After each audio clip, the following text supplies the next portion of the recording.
Okay, let's see if I got this one right. Um, I think you said that I said to exist is to perceive. To exist is to perceive. Okay. Now, firstly, you said that necessarily true means true in all possible worlds. Okay? And I think that's the case. There are possible worlds where to exist is not to perceive. Okay? So then I don't believe to exist is to perceive. I further think there are things that exist that do not perceive, but they do interact. Okay, which is analogous. Things that do not perceive, but they interact. So to exist is to interact. But also, strictly, I said that to perceive is to exist. I didn't say to exist is to perceive. I said to perceive is to exist. This is not identity. This is definitional. To perceive provides a definition for the word existence.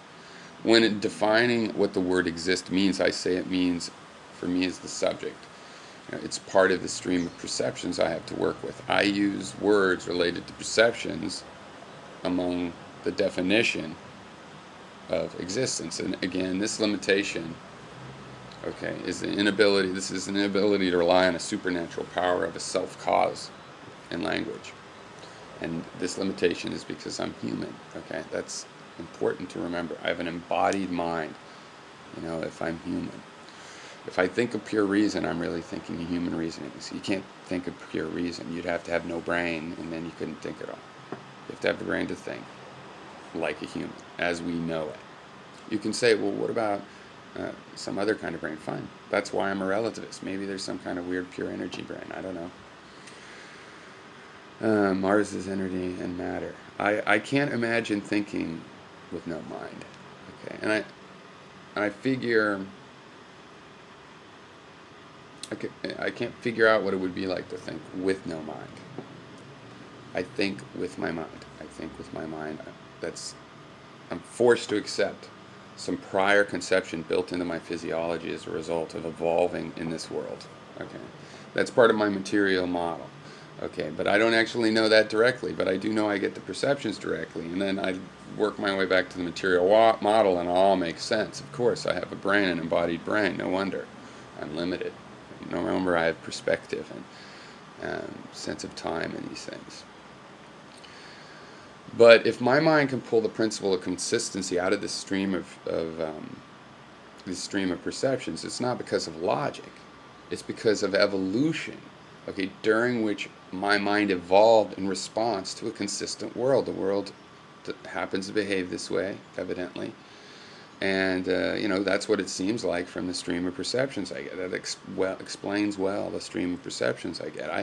I would not be surprised that my mind could conceive of consistency if it were in a void. So I still need a brain, so there's no pure mind in the void, pure reason, no matter what.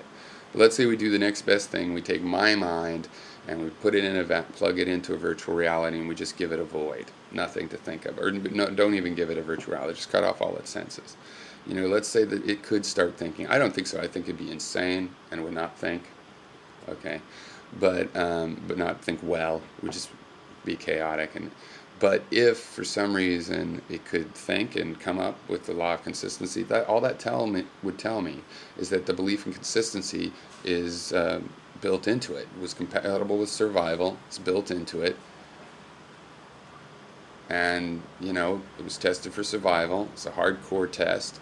And it's an ultimate empiricism, if you survive or not.